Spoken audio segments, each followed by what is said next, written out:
기도하겠습니다. 오늘 부분을 좀 읽어보겠습니다.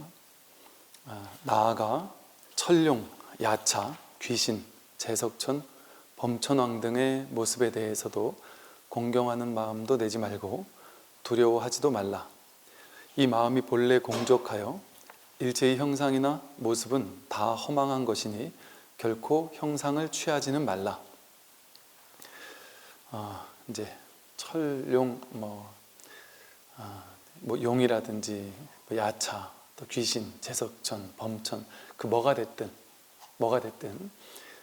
그렇게 막 대단하다고 여겨지는 막 하늘의 천신이 되었든, 아니면 우리가 두려워하는 귀신이 되었든, 뭐가 됐든 그 모습에 대해서 위대한 모습을 보더라도 공경할 것도 없고, 또 귀신이나 이런 게 나타난다 할지라도 두려워할 것도 없다.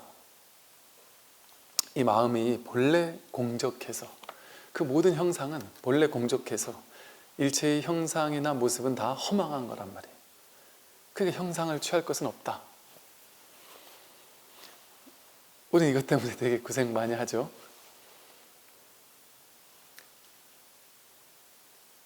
하여간 좀 위대한 거 보면 수행하다가 기도하다가 뭔가 막 놀라운 체험을 한다든지, 심지어 꿈에서 대단한 분을 만나면, 어떤 분은 나는 수행 중에 명상 중에 부처님을 만났다는 사람도 있고, 어떤 천신을 만났다는 사람도 있단 말이에요. 꿈속에서 만날 수도 있고, 또 기도 중에 만나기도 하고, 혹은 막 환영을 보는 사람도 있잖아요.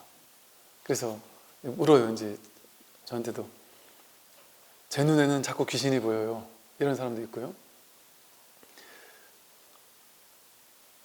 자신의 눈에는 하여간 이거 그냥 그 무서운 경계들이 보이는 거예요. 무서운 귀신도 등장하고 이런단 말이죠. 그러면 다 이제 벌벌 떤단 말이에요, 사람들은. 그게 진짜인 줄 알고. 하다못해 우리는 밤에 산소 공동묘지 같은 걸 못 지나가잖아요, 무서워서. 그 형상이 무서운 거 아니에요? 형상이 뭐가 나타날까봐, 눈에 뭐가 나타날까봐. 근데 이제 그 모든 형상은, 그러니까 불교 공부를 하면요, 이것저것 하나하나 다 배워야 될 필요가 없어요. 이 본질을 딱 깨닫고 나면, 근본을 딱 깨닫고 나면 두려울 게 없단 말이에요. 그러니까 쉽게 말해 우리는 이제 배워서 하는 공부면, 분별해서 배워서 하는 공부라면 우리가 이제 배워야 될 게 너무 많아요. 이제 어떤 전문가 찾아가서 내가 이런 걸 자꾸 보는데, 귀신 같은 걸 자꾸 보는데 이런 게 진짜 있나요? 그럼 그 사람이 없다. 그럼 내가 진짜 보는 게 진짜가 아니군요. 정말 확실하죠? 확실히 없다. 안심이네요. 그리고 이제 또 살다 보면 또 희한한 걸 본단 말이에요. 그러면 또 그 전문가 찾아가서 이건 진짜 있나요? 그 허상이다. 알겠습니다. 또 어떤 분은 귀에서 자꾸 소리가 들린대요. 근데 나를 막 지배하는 소리가 들린대. 어떤 분들은 귀신의 소리도 들리고요. 어떤 사람은 나보고 자꾸 이렇게 속삭인대요. 자꾸 자해하라고. 그리고 이렇게 막 다리에 가서 뛰어들으라고, 자살을 하도록 막 종용을 한다는 거예요, 귀에서. 막 무서운 소리가 들리기도 하고, 막 아주 오만 가지 무서운 소리도 들린다는 거예요. 그럼 이제 그런 사람은 또 이상한 소리가 들리니까 또 찾아가겠죠. 이비인후과에 가든지, 귀 전문가를 찾아가든지, 그런 무슨 귀신 퇴마사를 찾아가든지, 또 누군가를 찾아가겠죠. 찾아가서 또 물을 거예요. 저는 귀에서 이상한 소리가 들리는데 이게 정말인가요? 이 말이 진짜일까요? 이걸 내가 따라가야 될까요? 이제 그래 쫓아갈 거 아니에요? 그럼 뭐가 지혜로운 사람이었다면 그런 거 실제가 아니다. 밖에서 들어오는 소리도 실제가 아닌데 어떻게 여기서 속삭이는 소리가 실제일 수가 있는가? 그런 거 아니다 하고 딱 쳐주는 사람도 있을 수 있겠죠. 근데 이제 보통 그렇게 안 쳐주죠. 대부분은 그거 큰일 났다, 당신. 그 귀신한테 자꾸 먹힐라 된다. 조심해야 된다. 어떻게 하면 좋을까요? 내가 싸게 해줄게. 그래서 뭐 이것도 하라고 저것도 하라고 하고 뭐 뭐도 부적도 하나 해주고 뭐도 하나 해주고 뭐 부닥거리도 한번 해주고 뭐 아니 뭐도 한번 해라 뭐 아니 뭐 이거 해라 저거 해라 그거 열심히 하면 없어진다 이렇게 얘기하는 사람은 좀 이제 장사치고 어찌 보면. 또 어떤 분은 저한테 이런 질문한 사람도 있었어요. 자신의 사랑하던 아이가 죽었어요. 그런데 갑자기 죽어서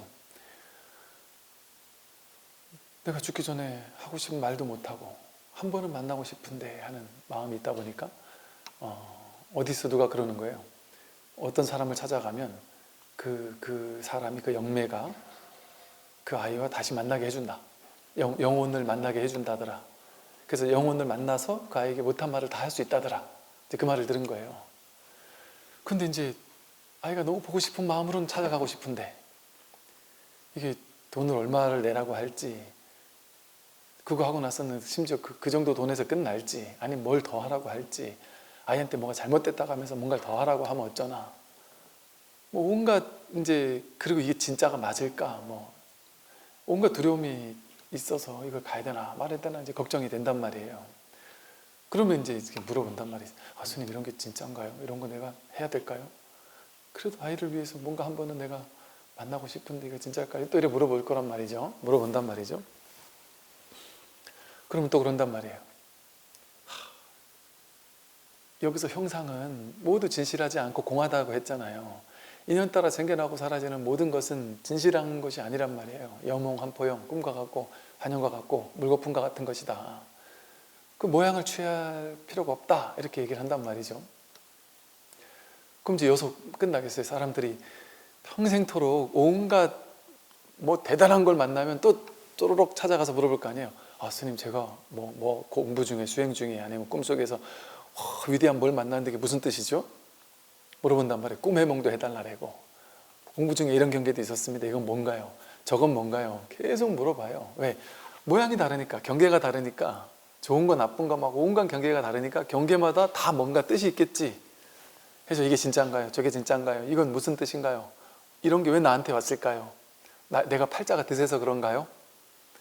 아니면 나한테 뭔가 메시지를 주려고 온 거 아닐까요?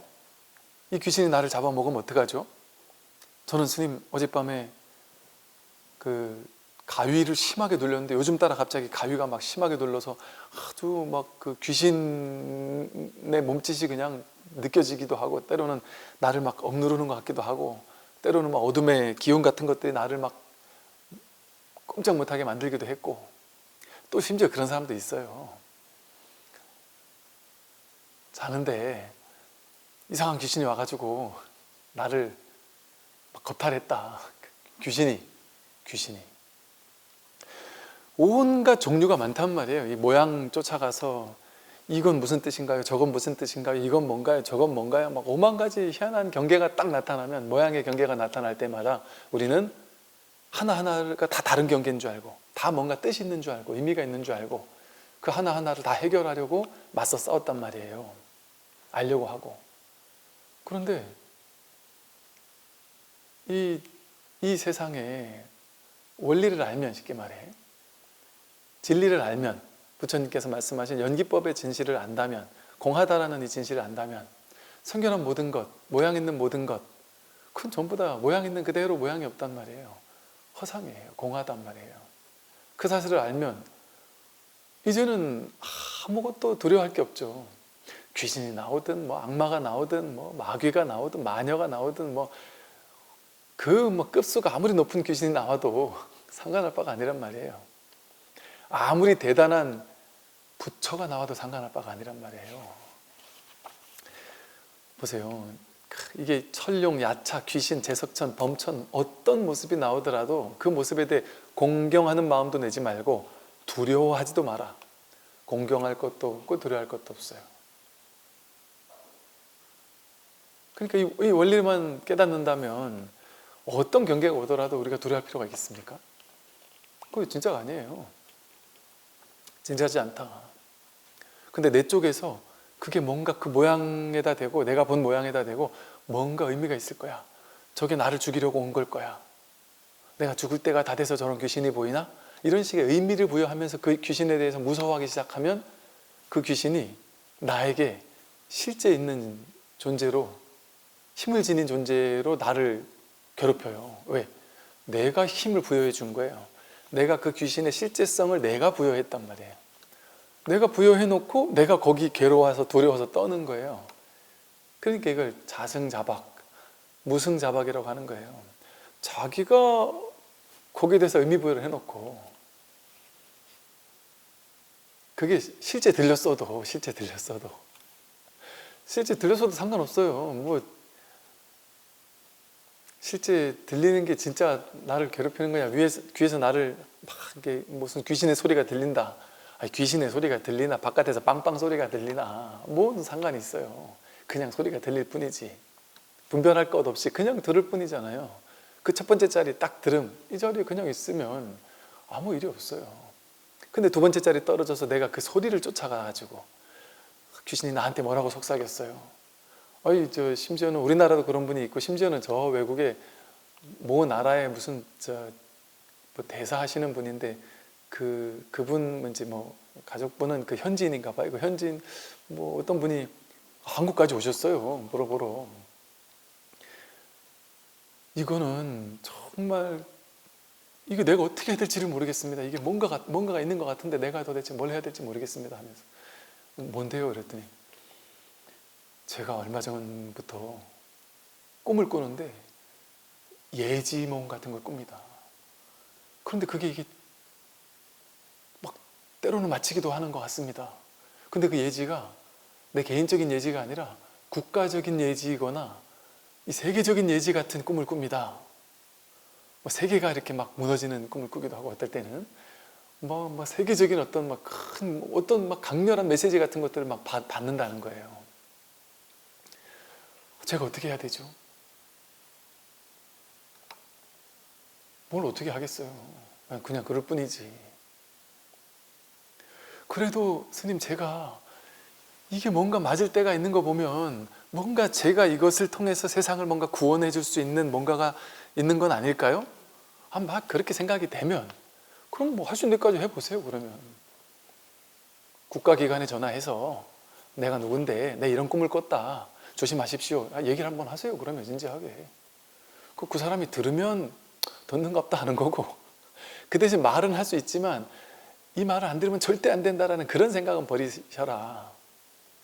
또 어떻게 아는 자기 인맥을 통해서 누군가에게 어떤 영향이 있는 사람에게 얘기할 수 있으면 얘기해도 뭐 하려면 하셔라. 그거야 뭐 내 인연 따라 한다는 걸 그러면 내가 막을 수는 없다. 그런데 이 말을 안 듣는 저 나쁜 놈들, 저 바보 같은 놈들이 왜 내 예지를 못 믿을까, 그런 망상은 떨지 마십시오. 그 말을 듣고 비웃는 사람도 있을 거다. 그럼 그냥 그런갑다 하고 마십시오. 그걸 누군가가 또 귀담아 들으면 뭐 그걸 통해서 그게 진짜 있는지 없는지 모르지만 어쨌든 나름 뭔가 대비를 한다든지, 좀 더 눈을 뜨고 뭔가 뭐 쓰나미가 오면 어떠지 하면서 그런 거에 대한 대비를 공무원들이 더 열심히 한다든지, 뭐 이런 걸 할 수 있도록 변화시킬 수 있다면 막 그건 그런 것이니까, 그게 무조건 절대적으로 옳다거나 절대적으로 어떤 메시지가 있다든지 그런 고정관념은 버려라. 근데 내가 만약에 그런 정도의 위치에 있는 사람이 되어서 그런 사람들에게 야, 조금 더 조심하게 해야 되겠습니다, 뭐 이런 얘기를 할 위치 정도에 있어서 그런 얘기를 할 수 있다면 그런 정도로 얘기할 수 있지. 그러나 그걸 듣든 안 듣든 그거는 이제 그 사람들 알아서 할 일이고, 그래서 아무리 위대한 예지몽을 꿨어도 그거를 사람들이 욕하는 사람이 많을 거죠, 아마도 보통은. 그럼 그런갑다 하는 거예요. 이게 아무리 진짜 확 들어막는 예지몽이었다 할지라도 상관없단 말이에요. 그런 거 가지고 내가 뭐 직무유기 아니야? 내가 이걸 얘기를 해가지고 세상을 바꿨어야 되는데 못 바꾼 게 내 탓 아니야? 그런 생각할 필요 없단 말이에요. 전부 다 모양일 뿐이에요. 모양일 뿐. 뭐 의미 없습니다, 세상에. 이게 중요한 얘기예요. 사람들은 다 의미를 찾잖아요. 이건 뭔 의미일까? 내가 지난밤에 이런 꿈을 꿨는데 이건 무슨 의미일까? 세상에는 의미는 어디서 나올까요? 세상은 그냥 있는 이대로예요. 의미는 자기가 만들어내는 거예요. 사람에게서 나와요, 의미는. 그러니까 어떤 사람은 이런 예지몽을 꿨어요 딱 얘기하면 어떤 사람은 우와 뭔가 있나 보다 해서 와 내가 데뷔해야 되겠다 이런 사람도 있겠죠. 거기 끌려가는 사람은. 또 어떤 사람은 미친놈이 다 있네? 이러고 지나가겠죠 그냥. 알았어 당신 예지몽이야 알았어 나 지금 그거 들을 생각 없어 이러고 자기를 또 하는 사람도 있겠죠 그죠? 그런 거예요 세상은. 왜? 사람에 따라 다른 거예요. 왜? 그 뜻은 의미는 사람에게서 나오기 때문에 세상은 있는 이대로예요. 폭풍우가 오는 게 뭔 의미가 있어요? 폭풍우가 올 때가 되니까 오는 거지.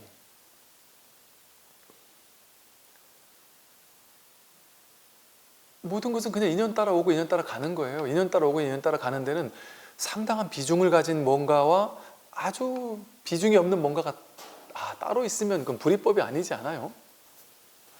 불이법이 아니잖아요. 이건 엄청난 메시지를 가지고 있고 이건 하나도 메시지 없는 거다 이런 게 어떻게 있겠어요? 이 사람은 대단한 사람이고 저 사람은 대단하지 못한 사람이다 그게 어디 있겠어요? 분별의 세계나 그런 게 있지. 이 자리에서는 다 부처인데요 100%. 모든 행동은 하나하나가 다 성스러워요. 성스럽기로 따지면 위대한 예지몽만 성스러운 게 아니고 그냥 돼지 꿈을 꿔도 성스럽단 말이에요. 그냥 모든 것이 그냥. 그러니까 자신이 뭐가 됐든 무엇을 했더라도 어떤 그 모양을 가지고 해석하고 판단해서 심각해지거나 거기 막 그냥 사로잡힐 필요는 없습니다. 그냥 일어나고 사라질 뿐이에요. 일어나고 사라질 뿐. 그게 생사법의 핵심이에요. 생사법. 생겨나고 사라지는 것들은 그저 인연 따라 생겨나고 인연 따라 사라진다. 끝. 다른 게 없어요. 그 뭐가 있을까요? 뭐 따로 있으면 따로 어떤 의미가 있거나 따로 뭐 원리가 있거나 따로 뭔가가 있으면 뭔가 있는 거잖아요. 근데 여기서 뭐라 그랬어요? 이 마음은 본래 공적하다. 이 세상이 마음이거든요. 이 세상 전체가 마음이에요. 법신 부처님이에요. 본래 공해요. 공해. 공해서 아무 의미가 없고 아무 뜻이 없어요. 그냥 인연 따라 생겨나고 사라지면 그뿐이에요. 여러분 뭐 내 인생은 대단해서 내가 인생에 뭔가 엄청난 업적을 남기고 떠나야 돼. 자기 생각이에요. 뭘 업적을 남기고 떠나야 돼요. 그냥 살다 죽으면 되지. 그렇지 않습니까? 대단하게 살다 죽는 사람도 그냥 살다 죽는 거예요. 사실은. 대충 살다 죽는 사람도 그냥 살다 죽는 거고. 그냥 우리는 저는 그 말씀 드렸잖아요. 그 공장이 돌아가는데 전원 스위치를 탁 올리면 톱니바퀴가 수만 개 톱니바퀴가 이제 전원 스위치 하나 딱 올리면 쾅 돌아가기 시작하면 전체 톱니바퀴가 같이 움직이잖아요.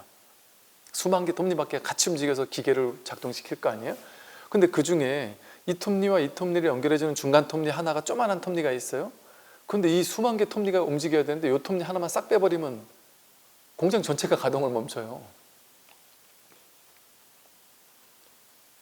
작은 톱니가 됐든 큰 톱니가 됐든 똑같단 말이에요. 연기법의 중중무진 연기의 이 우주 법계에서 이 연기적인 세계를 움직이는 데는 작은 톱니바퀴 하나가 전 우주적인 연기적인 기여를 하는 거예요. 꽃 한 송이가 피어오르도록 일체 모든 존재가 비존재가 다 도움을 주고 있단 말이에요. 세계 일화, 세계 모두가 한 송이 꽃을 피우는데 모두 공동의 노력을 다 하고 있단 말이에요. 완벽하게. 딱 자기 자리에서 내 일을 하는 것을 통해서 우주 전체 톱니바퀴를 이 우주 법계를 운행되도록 대기대용으로 우주 법계 전체가 돌아가도록 내가 기여하고 있단 말이에요. 내가 없으면 세상이 없어요. 그 세상이 없어요. 내가 바로 그 세상 전부예요. 그러니까 뭐 대기업 회장님은 대기업 회장이니까 더 엄청난 일을 하고 저 말단 직원은 아니면 저 소비자 한 명은 아주 작은 일을 하느냐? 그렇지 않단 말이에요. 사실은 대기업 회장도 사실은 하는 일이 뭐예요? 그냥 생각하고 판단하고 도장 찍고 자기가 해야 될 그 역할 하나를 하는 거예요. 연구원이 하는 거 뭔지 몰라요. 외판사원의 고충을 몰라요. 회장은 이 전체가 어떻게 돌아가는지 원리 이런 거 몰라요. 원리 이런 거 몰라도 상관없어요. 대충만 알면. 그러니까 본인이 할 일 그거 하나만 딱 하나의 톱니바퀴예요. 회장도 말단 직원도 하나의 톱니바퀴고 소비자 우리들도 하나의 톱니바퀴예요. 그 전체에 영향을 미치고 있는, 내가 있으므로 이 전체가 있고 전체가 있으므로 내가 있는, 내가 없으면 전체가 없고 전체가 없으면 내가 없어요. 그러니 비중이 높다 낮다, 귀하다 천하다 이런 건 생각이지요. 생각. 자기 생각이에요. 생각. 옛날에 도인들 중에는 깨달아서, 부처님 처음에 그러셨다 그러잖아요. 내가 깨닫고 났는데 이거를 세상 사람들이 이해할까? 이거 굳이 내가 말해야 될까? 그러니까 설법을 안 하려고 했었다 그랬잖아요. 근데 부처님 설법 하는 걸 택하신 분이에요. 당연히 그러면은 설법 안 하는 걸 택한 사람 없겠어요? 그동안 역사 속에 무지기수로 많았죠. 깨닫고 설법 안 하기를 선택하고 사는 사람 많아요. 당연히. 옛날 노스님들 중에도 보면은 법의 안목은 확실했지만 그냥 혼자 공부하다가 떠난 거예요. 그냥 딱히 찾아오는 제자도 없고, 혹은 제자가 있어도 그냥 한두 명 이렇게 가르치고, 그러고 그냥 내 할 일 다 했다고 떠난 분들도 있단 말이에요. 그럼 그분은 깨달은 게 아니냐? 그분은 부처가 아니냐? 그분도 부처예요. 그분은 그 한 사람을 구제하고 떠난 것, 그 한 사람도 미처 다 구제 못하고 떠난 것, 그것으로서 완벽한 역할을 한 거예요. 한 사람만 구제했어도, 반 사람만 구제했어도 대단한 사람인 거죠. 그러니까 옛날 큰 도인 스님들은, 조사 스님들은 항상 포교를 하면서 법회를 하고 법문을 하고 중생을 구제하면서, 그 많은 스님들을 구제하면서도 그 스님 무하에 1000명, 2000명이 있었다 이러거든요. 옛날 중국에. 그런데도 그 스님들이 뭐를 원한 줄 아세요? 내가 평생토록 제자 한 개나 반 개를 얻으면 정말 다행스럽다, 이런 식의 표현을 썼단 말이에요. 비유지만 한 개나 반 개가 뭐예요? 한 명 내가 제대로 된 도인 하나 만들어내거나, 한 명까지는 어렵다, 한 명 제대로 안목 갖춘 제자를 배출하기 쉽지 않다는 거죠. 그러니까 반개가 뭐겠어요? 아직 깨달음이 완만하게 완전히 익어가진 않았더라도 자기 성품이라도 한번 슬쩍 보면서 그래도 뭔가 이렇게 보임이라도 차근차근 열심히 해나가는 제자 하나 얻었어도, 완전히 깨달아서 확 갇혀버린 건 아니지만, 안목이 확 열린 건 아니지만, 그런 제자 하나만 있어도 괜찮다, 이렇게까지 얘기했단 말이죠. 그러니까 모든 사람의 존귀함은 천상천하 유아 독존이에요. 정말 천상천하 유아 독존의 존귀함이에요. 내가 이 하늘 위 하늘 아래 홀로 존귀하다니까요. 여러분이 한 명 한 명이 전부 다. 왜 홀로예요? 나 하나뿐이니까. 이 온 우주 전체가 나 하나라니까요. 내 마음 위에서 이 우주 전체가 나온 거예요. 여러분이 세상과 연결된 게 아니에요. 사실은 내 위에서 세상 전체가 드러났어요. 연기가 가능하게 하는 그 바탕, 그게 자기예요. 바다 위에 온갖 파도가 인연따라 치잖아요. 바람 많이 불면 파도가 세게 치고, 바람이 없으면 파도가 작게 치고, 뭐 이러면서 이 파도와 저 파도가 부딪히면 또 이 조류와 저 조류가 부딪히면 또 파도가 어떻게 또 치고 하면서 파도 모양은 다 달라지잖아요. 인연 따라. 근데 하나의 바다잖아요. 바다 위에서 일어나는 일이잖아요. 어떤 파도가 치든 그냥 바다일 뿐이에요. 우리의 본질은 이 바다란 말이에요. 그냥 이 한마음의 바다예요. 그리고 내 뿌리가 이 바다인데, 부처인데, 부처가 부처를 보고 두려워할 거예요. 부처가 저 처음 보는 파도가 쳤어요. 막 희한한 바람이 불어와가지고 처음 보는 파도가 저쪽에서 나를 덮쳐오고 있어. 이 바다를 덮쳐오고 있어요. 그럼 그 모양을 보고서는 두려워할 겁니까? 여기서 말하듯이 어떤 모습에 대해서도 공경할 필요도 없고 두려워할 필요도 없다. 모양은 전부 다 파도일 뿐이니까 바다인 우리가 무슨 파도를 두려워할 겁니까? 여러분 인생에 어떤 파도가 치더라도, 어떤 두려움이 몰려오더라도 그 모양에 두려워할 필요 없습니다. 모양에 두려워할 필요 없죠.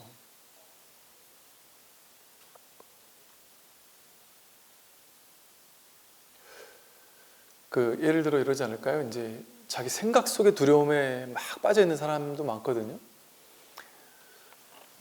막 세상 사람이 나를 막 공격할 것 같은 막 악몽을 맨날 꾸는 사람도 있고요. 또 막 내가 망하면 어쩌지 하는 두려움, 막 집안이 잘못되면 어쩌지 하는 두려움, 막 이 생각이 자기를 막 그냥 막 괴롭히거나, 또 뭐 연예인들은 그런다 그러죠. 이렇게 세상 사람들이 다 나를 욕할 것 같고, 내가 더 이상 세상에 살 수 없을 것 같고, 막 이런 두려움에 빠지는 사람들이 있다 그래요. 그래서 막 집 밖을 못 나가겠는 거예요, 두려워서. 근데 예를 들어 그 사람이 그 온갖 막 그냥 사람들이 댓글로 욕을 하고 있는 상황이라도 그 사람이 문득 내가 여기서 내가 못 살겠구나 해서 그냥 혼자 여행을 떠나서 저 지리산 한 자락에 가 있다든지, 허름한 집을 한 채 짓고 거기서 그냥 있다든지, 아니면 저 히말라야 산속에 들어가 가지고 그냥 긴 트레킹을 한다든지.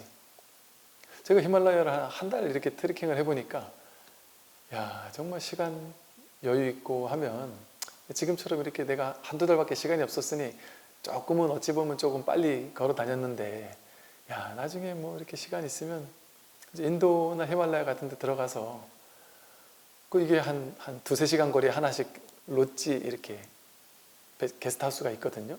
허름하지만. 그럼 뭐 우리나라 돈도 얼마 되지도 않아요. 밥 한 끼도 먹는데, 하룻밤 자는데 몇천 원밖에 안 하죠.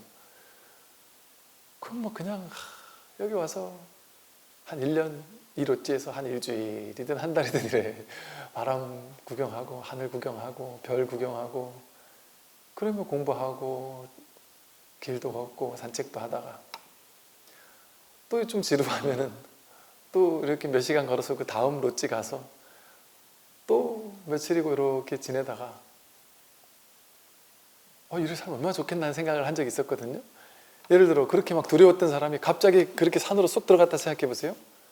그리고 스마트폰 버리고 갔다 생각해 보세요. 그러면 스마트폰 속에서 엄청난 사건이 벌어지고 있었는데, 막 예를 들어 주식 때문에 막 죽을 것 같은 사람들이, 주가 상승 하락 때문에 내가 전 재산 10억이었는데 막 8억을 날렸다 이래서 죽을 것 같은 사람들이, 맨날 이거 주식 차트 보기만 해도 죽을 것 같은 사람이 그냥 다 돈이고 뭐 모르겠다 다 팔아버리고 그냥 히말라야 산골에 가서 그냥 혼자 그냥 돈도 다 필요 없구나 다 내려놓고 그냥 거기서 이렇게 있다 생각해 보세요. 그러면 문득 고요해지지 않을까요? 이 모든 게 진짜가 아니었구나를 문득 그 속에서는 자각하지 않을까요? 너무 고요하니까. 제가 옛날 히말라야 갔을 때 이 뭐지? 왜 이렇게 세상이 고요하지? 왜 이 세상에 아무 일이 없지? 내가 한국에 있을 때 이 일 저 일 온갖 일들이 있었던 게 아무 일이 아니었던 거예요. 그냥 아무 일이 없는 거예요. 그냥 푸르를 뿐이에요. 오전에는 하늘이 막 쨍해서 구름 한 점이 없어요. 날마다 구름 한 점이 없어요.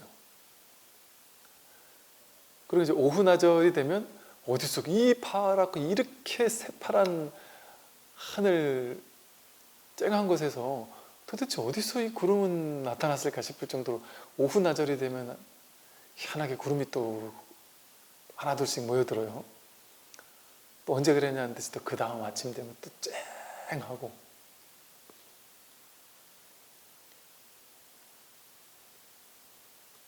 우리가 일상을 살다가 여행을 떠나고 자꾸 여행 가고 싶은 이유가 뭐예요? 여행을 딱 떠나면 일상을 다 잊어버리고 거기서 그냥 고요하단 말이에요. 남이 해주는 밥 먹으면서 그냥 구경하면서 그냥 바라볼 뿐이에요. 생각을 개입 덜 시켜요. 그냥 감동하는 거예요. 감동. 하루하루 그냥 감동하는 거예요. 새로운 거 보면서 모를 뿐 하는, 새로운 데 가니까 새로운 데서 새로운 것에서 모를 뿐 하는 마음으로, 고요한 마음으로 그냥 볼 뿐이잖아요. 삶이. 그게 행복이잖아요. 그럴 때 행복하거든요. 우리는 생각 속을 거닐다가 그 생각을 탁 멈추고 그냥 고요한 가운데 있을 때, 그 여행만 떠나도 고요해지는 이유가 거기에 있어요. 그런데 사실은 일상이 여행이에요. 내가 일상 속에서 자꾸 생각을 가지고 일을 만들어내니까 이게 일상으로 바뀌어버려서 그렇지, 일상이 여행이에요. 그냥 문득 하늘을 바라보고 문득 노을을 바라보고 문득 산책을 즐기고 뒷산에 피어나는 초록의 물결들을 무견히 바라보고, 그럴 때가 고요함이고, 그럴 때가 문득 쉰단 말이에요. 자연 속에 들어가 있으면 세상이 갑자기 조용해져요. 고요해져요. 저는 하다못해 서울 부산 왔다 갔다 할 때 차를 타고 이렇게 오고 가잖아요. 근데 그냥 가만히 이렇게 있으면 그냥 이 자동차 소리 웅 하는 그 자동차 소리? 그게 이렇게 확 살아있어요. 그 순간에 그냥 이렇게 그 웅 하는 자동차 소리가 이렇게 배경으로 쫙 깔린 어떤 백색 소음처럼 쫙 깔리면서, 오고 갈 때 주로 이제 서울 올라올 때가 주로 법회 끝나고 올라오니까 노을이 다 항상 이렇게 해가 떨어지는 때를 보거든요.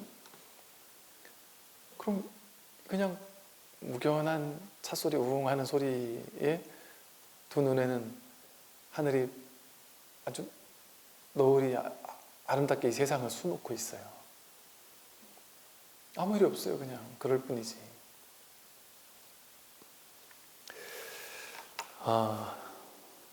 세상에 그 어떤 것들이 여러분을, 세상이 그대를 속일지라도, 세상에 그 어떤 모양을 가지고 여러분을 두렵게 하거나 괴롭게 할지라도 그것은 공해요. 텅 비었어요. 아무 일이 없어요.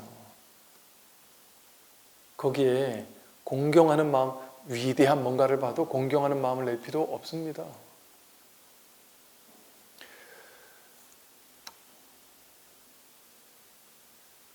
여러분, 그 위대한 스승을 만나거나,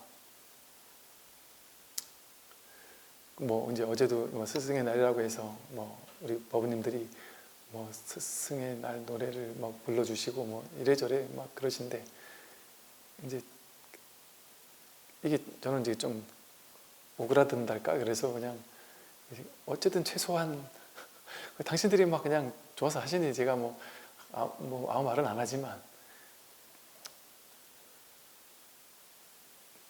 이게 진짜 스승은요, 여러분이 만약에 부처님을 만났어요. 여러분이 부처님을 만났습니다. 이게 이제 두 가지 측면이 있단 말이에요. 첫 번째 측면은 부처님이 아니라 모두가 스승이죠. 그런 면에서는 스승을 내가 이렇게 막 이게 막 현실에서는 그게 나쁘지 않다. 그게 뭐 그럴 수 있죠. 근데 본질에서는 제가 봤을 땐 이게 저를 예를 들어 뭐 스승의 날이라고 해서 스승 뭐 이렇게 프레임 속에 가둔다. 이게 이게 왜 이런 건지 모르겠어요. 왜? 부처님이 오더라도 여러분 앞에 부처님이 딱 오더라도 여러분들이 막 내가 내 인생에 드디어 부처님을 만났구나. 부처님 같은 저런 위대한 스승을 만났구나. 그러면서 감동 어린 마음으로 지극한 마음으로 삼배를 한단 말이에요. 삼배 받고 있는 저 사람이 부처님이겠어요? 이 삼배를 하고 있는 얘가 부처란 말이에요. 삼배를 하고 있는 얘가 부처예요. 저 스승을 스승이라고 여기면서 공경하고 있고 찬탄하고 있는 내가 부처란 말이에요. 내가 스승이란 말이에요. 내가 스승이에요. 자기가 스승이에요. 그러니까 우리 육조단경에서 육조 스님이 항상 제자들에게 선지식들이요 이러잖아요.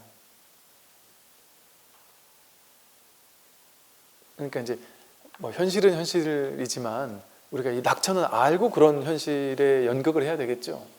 연극을 하더라도 낙천은 내가 저 스승에게 내 인생을 바치겠다, 뭐 저 스승만 보면 내가 가겠다, 뭐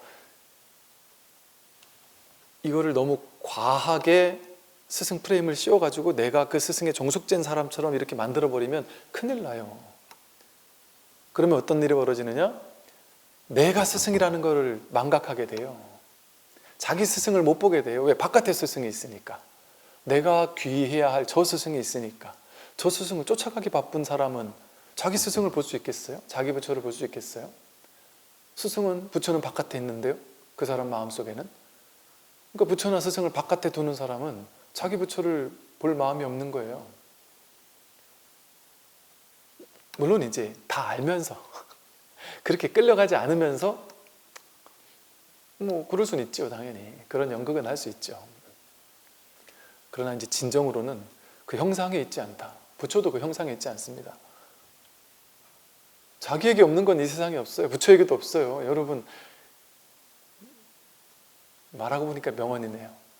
자기에게 없는 것은 부처에게도 없어요. 부처한테 위대한 뭔가가 있어서 내가 그를 얻어 갖고 싶다, 나눠 갖고 싶다, 나도 받아 갖고 싶다, 받아 지니고 싶다, 그런 거 없습니다. 자기한테 있는 걸 그냥 확인하는 거예요. 스승을 통해서. 스승은 뭘 해주는 사람이에요? 부처가 뭡니까? 진리가 뭡니까? 아이, 나 얘기 안 한다. 얘기해도 안 믿을까 봐 얘기 안 한다. 내가 얘기하면 믿을 수 있겠니? 이렇게 물어봐요. 아이고, 스승님이 하시는 말씀인데 어찌 안 믿겠습니까? 아이, 그래도 얘기를 해줘야 되나? 어차피 안 믿을 건데. 아이, 그러지 말고 얘기해 주십시오, 스님. 부처가 누굽니까? 뭐가 부처입니까? 너다. 이거 다 한단 말이에요. 이렇게 차 한 잔 마신단 말이에요. 자기 부처를 찾아야 돼요. 자기가 완벽하게 갖추고 있어요. 그 완벽하게 갖춘 것을 심지어 지금 매 순간 활용하고 있어요. 자제하게 활용하고 있어요. 자제하게 응용하며 쓰고 있어요. 완벽하게. 모두가. 그러니까 부처라고 말만 하는 게 아니라 증거를 본인 스스로가 매 순간 보여주고 있으니까 부처인 거예요. 정말 부처인 거예요. 그러니 부처가 어떻게 모양을 두려워하겠습니까? 바다가 어떻게 파도를 무서워하거나 공경하겠습니까? 아니, 바다가 파도를 공경할 필요가 있어요? 파도를 두려워할 필요가 있습니까? 나라는 파도가 저 파도를 뭐하러 무서워해요? 뭐 용이 나타나든 귀신이 나타나든 제석천이 나타나든 공경할 필요도 없고 욕할 필요도 없단 말이에요. 두려워할 필요도 없단 말이에요. 다 화상이에요, 여러분. 귀신 만나도 재밌게 가지고 노세요. 그냥 귀신하고 재밌게. 근데 난생 처음 본 거잖아요. 얼마나 재밌어요. 얼마나 새로울 거 아니에요? 그럼 귀신 뭐 하나 하고 지켜보세요. 그냥 재밌게. 어차피 저거는 그냥 아무것도 아니니까. 귀신 나를 못 잡아먹는다니까요. 나를 못 괴롭힌다니까요. 귀신이니까. 귀신도 또 다른 나인데 귀신이 어떻게 나를 해코지해요? 안 그렇습니까? 귀신은 진의 세계가 있잖아요. 귀신이 어떻게 인간을, 파동이 다른데, 살고 있는 삶의 파동이 다른 세계를 살고 있는데 어떻게 귀신이 우리를 괴롭힐 수가 있겠어요? 내가 두려워하면 그 귀신에게 먹혀요. 당해요. 그러니까 제가 어릴 때 그 가위 눌렸을 때 보니까 이러더라니까요. 내가 무서워하면 무서워할수록 그놈이 나를 더 세게 누르더란 말이죠. 내가 두려워하니까. 근데 어느 날 법문을 듣다가 대학교 때 가위가 막 나를 누르고 있는데 문득 막 싸우다가 막 버티다가 문득 법문 들은 게 생각나가지고 이게 상인데, 금강경에 말하듯이 다 허상인데 상에 내가 뭐 이럴 필요가 있나? 이게 또 다른 나인데, 이게 또 다른 부처인데 여기 내가 막 끌려다닐 필요 있나? 마음대로 해라. 네가 날 죽이든 살리든, 네가 날 죽일 수도 없다던데 모르겠다 하고 그냥 탁 놔버렸어요. 마음으로 네가 날 죽이든 살리든 마음대로 해라. 막 버팅기다 말고서 문득 탁 놔버렸더니, 보통 이제 가위 눌렸던 게 빠져나갈 땐 스르륵 빠져나갔거든요. 천천히 빠져나갔던 것 같아요, 예전에는. 근데 제가 문득 한 생각 탁 놔버렸더니 그냥 깜짝같이 확 사라져버린 거예요, 얘가. 무슨 말이겠어요? 내가 그 모양을 두려워하면 그건 더 힘을 지닌다니까요. 내 마음으로 만들었으니까. 근데 내가 그걸 두려워하지 않으면 그건 없는 거예요, 없는 건.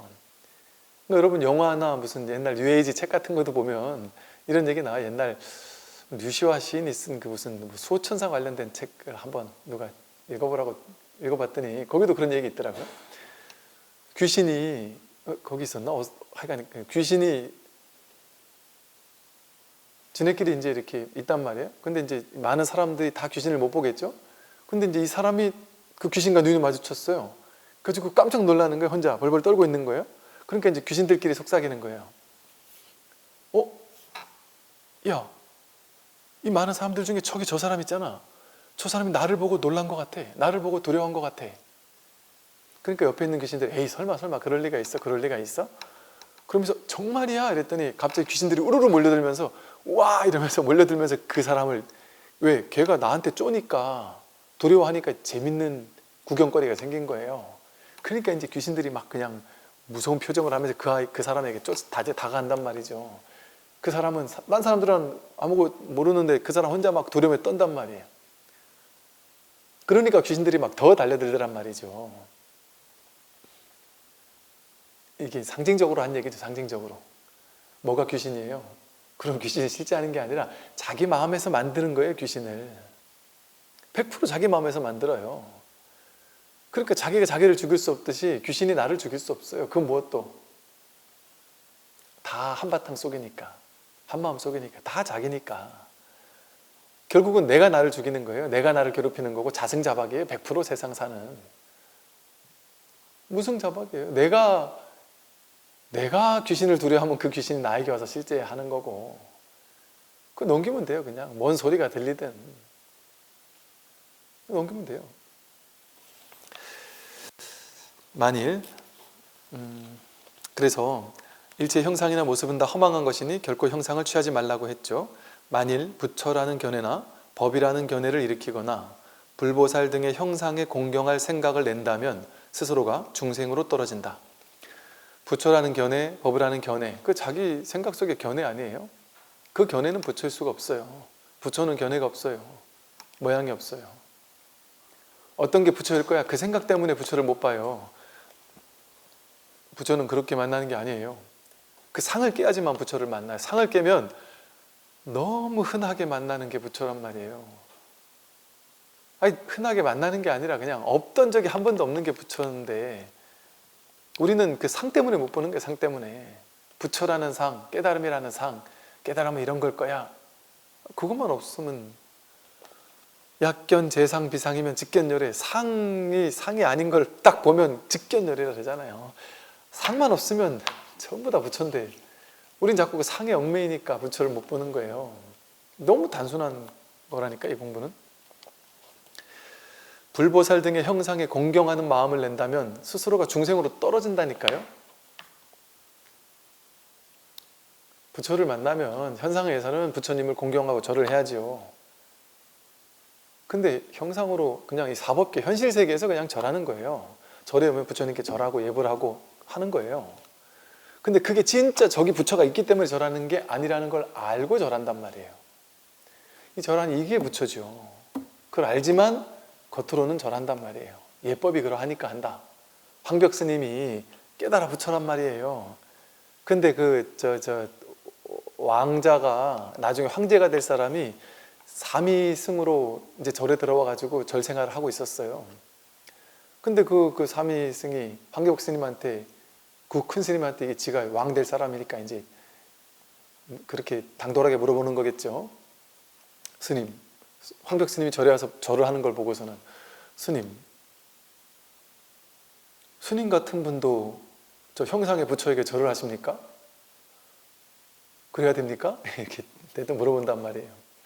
그 황벽 스님이 일상의 예법이 그러하니 이렇게 한다, 이렇게 얘기를 한단 말이에요. 이게 하고 안 하고가, 이게 여기에 진짜 뭐가가 달린 게 아니라, 내가 진짜 절을 많이 하면 더 신심 있는 사람이고 더 부처를 공경하는 사람이라서 하는 게 아니라 일상의 절의 예법이 그러하니 하는 거란 말이에요. 이거 뭐 하든 안 하든 그게 중요한 게 아니란 말이에요. 그걸 아는 사람은. 그러니까 이게 낙처를 알고 기도도 하고 연불도 하고 독경도 하고 다 하란 말이죠. 저도 요즘에 이렇게 TV를 보다 보니까 어떤 연예인이 뭐 절에 열심히 다닌다, 뭐 불자다, 그러니까 되게 반가워가지고 저도 연예인들이 불자라면서 막 이렇게 하니까 반가워서 이렇게 보게 되더라고요. 나 혼자 산다에서 여자 아이들인가? 그 걸그룹 애가, 소연이라는 애가 절에 가서, 걸그룹이 절에 가는 것도 기특한데 이 친구가 절에 가가지고 천수경을 펴서 독송을 하더라고요. 그래서 야, 이게 직업병이에요. 우리들은 이게 괜히 그런 모습은, 젊은 친구들이 특히나 이런 사람들이 이렇게 기도 열심히 하는 모습을 보면 기특하고 예뻐요. 그런데 또 옛날에 뭐 무슨 어떤 사람들이 보면 막 이렇게 절에 와서 열심히 기도하고 하는 모습 보면 되게 기특하고 예뻐요. 그런데 이제 그런 사람들 중에, 그런 사람들 많이 보는데, 그런 사람들 중에 이제 좀 다른 것 같아요. 이렇게 대부분의 많은 사람들은 아직까지 불교가 뭔지 잘 모르는 사람들이, 막연하게 불교를 좋아하는 사람들은 그냥 불교의 고요함, 뭐 집착을 내려놓고 그냥 조용하고 이런 게 좋아서 그냥 절에 가는 거예요. 그냥 이미지. 절에 가면 그냥 편안하고 왠지 모르게 그냥 독경 소리가 좋고 그래서 가는 거예요. 그러니까 그것도 좋단 말이죠. 근데 이제 거기서 한 발 더 탁 나아가면 너 얼마나 좋을까 하는 생각이 들어요. 왜냐하면 주로 이제 그 초보적인 단계에서의 불교를 어떤 신행하는 사람들은 이런 사람이 은근히 많더라고요.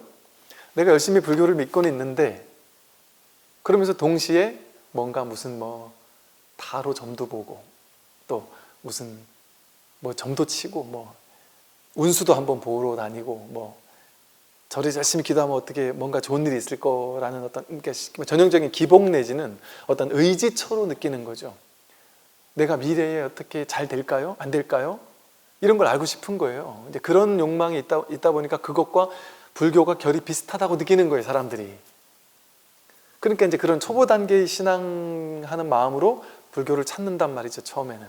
근데 그것도 고맙죠. 그렇게 시작하니까. 그것도 나쁘다는 게 아니라 그것도 좋은데, 그러면서 이제 이 불교는 그 종교학자들이 다 그런 얘기를 하잖아요. 종교학자들이 하는 얘기가 모든 종교는 다 처음에는 그런 이제 유치원생 수준의 낮은 단계의 기복적인 어떤 이런 수준에서 종교를 시작한다. 그러나 거기서만 머무는 사람들이 있고 거기서 머물지 않고 여기서 심층 종교로 나아가는 사람들이 있다. 그게 진짜 종교를 만나는 사람들인데, 이 표피 종교, 표면적인 모양만 보고서 그 종교가 이럴 거야 라고 하면서 그 표피적인 종교 신행에 멈추는 사람은 그건 진짜 종교가 뭔지는 모르는 사람이다 그러거든요. 그래서 불교도 이렇게 표면적인 어떤 기도하고 신행하고 뭐 그러면서 옛날에 보면 부사님들 절에 와서 열심히 기도하고 뭐 동지 백중 때도 그렇고 또 특히 입춘 이럴 때 있잖아요. 오전에 절에 와가지고 입춘 대길 쫙 받아가지고 가가지고 오후에는 이제 우르르 보살님들이 모여가지고 용하다는 점집 우르르 가요. 이 점집 저 점집. 입춘 때 이제 한 해 시작하면서 어디 가면 내가 좀 더 점 잘 봐주나 하고 간단 말이에요. 근데 저한테 비밀로 하더라고요. 제가 그런 거 하지 말라고 막 하니까 저한테 비밀로 하고 가더라고요. 제가 언젠가는 입춘 부도 안 드렸어요. 부적 같은 느낌이 들어서. 그거에 끄달려 가지 마. 그 종이떼기 하나 집에다 걸어놓는다고 그게 뭐 그렇게 그 의지가 하려고 그렇게 하십니까? 하지 마시죠 하고 이제 우리 절 안 합니다 이렇게 했단 말이에요. 그랬더니 오전에 기도하고 오후에 이제 딴 데 가더란 말이에요. 점 보러 가가지고 거기서 사더란 말이죠. 입춘부를 사더란 말이에요. 그래서 어차피 저렇게 사실 거면은 내가 드리자 그래가지고 이제 누구한테 이제 입춘대길 뭐 이런 식으로 그냥 한문으로 써달라 해서 그거 정도는 그냥 그 다음부터는 드리고 있어요. 딴 데 가서 또 어차피 또 받을 거니까. 혹은 아니면 그냥 경전, 다란이든 뭐 경전이든 이런 거를 딱 적은 종이, 그거 그냥 편지지, 요만한 예쁜 편지지에 경전이나 이런 거 딱 적어놓은 그거 그냥 이렇게 접어서 드려요. 이건 부적은 아닙니다. 경전의 가르침입니다. 하고 그냥 이렇게 입춘 영 아쉬운 사람들을 위해서. 그러니까 그게 또 방편이죠. 거기 의지하라고 드리는 게 아니에요. 여기 이제 단주하고 다니는 걸 좋아하잖아요. 처음엔 좋아요. 단주하고 다니면서 왠지 부처님 가르침이 나와 함께 하는 것 같고 부처님께서 나와 같이 있는 것 같아서 좋단 말이에요. 그러니까 저도 어릴 때 그랬으니까 이 단주 끊어질 때까지 했으니까요. 이게 너무 오래 하니까 이거 세수하고 목욕탕 들어갈 때도 이건 항상 하고 다녔으니까 나중엔 이 나무로 된 염주 알이 막 깨지고 이게 고무줄이 끊어지고 그러더라고요. 근데 그때는 제가 하도 오래 하다 보니까 이 고무줄이 딱 끊어졌어요. 끊어졌을 때 제가 문득 생각이 이거 뭐지? 나한테 뭔가 안 좋은 일이 일어나려고 하나? 이거 뭔가 메시지 아니야? 이런 쓸데없는 상상을 했단 말이에요. 그리고 어느 날 이게 없어지면 왠지 허한 것 같아서 뭔가 다 안 될 것 같고 이런 허상이 있었단 말이에요. 그러니까 그런 거 없을 것 같으면 하고 다녀도 된다. 이거 그냥 뭐 그냥 하고 다니는 거다 하고. 그냥 끌려다니면 안 된단 말이에요. 이거 그냥 끌려다니면은 그냥 하고 다니세요. 예쁘니까 그냥. 여기 크게 의지할 필요는 없단 말이에요. 모든 게 마찬가지예요. 아니, 자기가 부처인데 자기가 이거 염주 하나 딱 하니까 야, 내가 부처님이 나와 같이 있는 것 같아. 망상 아니에요? 자기가 부처인데 자기가 돌멩이나 나무 하나 걸어놓고서는 든든하다고 생각하고 종이대가리 하나 탁 해놓고는 든든하다고 생각하고 심지어 그것도 모자라서 부적 태워가지고 물에다 이렇게 해가지고 이거 후루룩 마시면 부적을 먹었기 때문에 내 몸이 청정하게 정화된다고 생각하고 아니, 무슨 일이 하나 실제 그런 많이 한다니까요. 연초에 부적 이렇게 해서 후루룩 먹는 걸 제가 옆에서 보고 나서 기절했더니 깜짝 놀랐더니 그래서 저도 그런 걸 처음 본 거예요. 그것도 어떤 절에 어떤 스님 인사드리러 갔다가 그 스님이 마침 신도님한테 이렇게 해서 먹으러 하는 얘기를 뭐지? 어쨌든 그런 방편으로 받아들여야지. 그러니까 이제 처음에는 그걸 방편으로 받아들이지 못하는 어떤 표층 종교에 머무를 수 있어요. 사람들은 당연히. 그러니까 그게 뭐 잘못됐다는 게 아니라 그런 종교 신앙으로 시작해요. 의지. 누군가에 의지하면 든든하니까. 내가 힘이 없으니까. 그러다 이제 점점 자기의 힘이 생기면, 자기 공부에 힘이 생기면 이제 이게 다 모양일 뿐이구나. 여기 내가 끌려갈 필요가 없구나. 자기 부처를 깨달아야 되는 것이구나. 이렇게 이제 심층 종교로 나아간단 말이죠. 그래서 이제 그렇게 한 발 탁 나아가면 더욱 좋은 이 공부인이겠죠. 만일 진실로 깨닫고자 한다면 다만 일체의 상을 취하지 않으면 될 뿐이니 달리 할 말은 없다.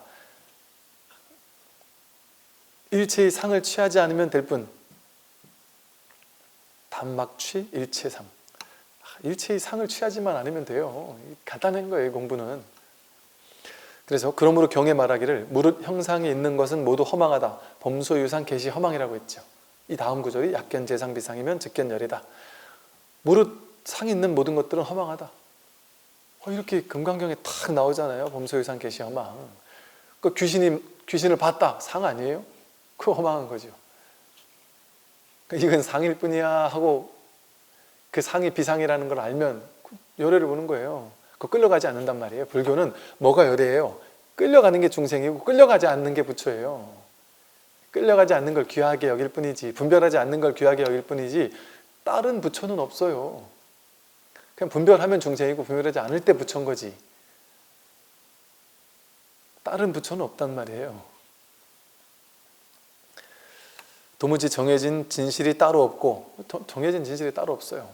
환일 뿐이어서, 이 모양은 전부 다 환일 뿐이어서 정해진 모습도 없다. 부처라는 정해진 모습이 있겠습니까? 이 모든 모양은 전부 다 왔다 가는 거잖아요. 인연 따라 왔다 가는 거지. 정해진 모양이 어디 있겠어요? 이것이 곧 무상의 법이다. 이 세상 모든 것은 항상하지 않아요. 항상할 수가 없어요. 다 변해간다. 모양 있는 모든 것은 전부 다 변해간단 말이에요. 뭐를 줄일 거예요? 어디 머무를 거예요? 단지 형상을 취하지만 않으면 성인의 뜻에 부합될 것이다. 모양을 취하지만 않으면 성인의 뜻에 부합될 겁니다. 그러므로 경에서 온갖 형상을 떠나면 곧 부처라고 한다. 리 일체상 증명재불, 금강경에서 이렇게 말했죠.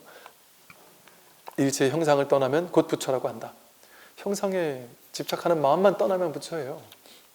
모양에 집착하지만 않으면.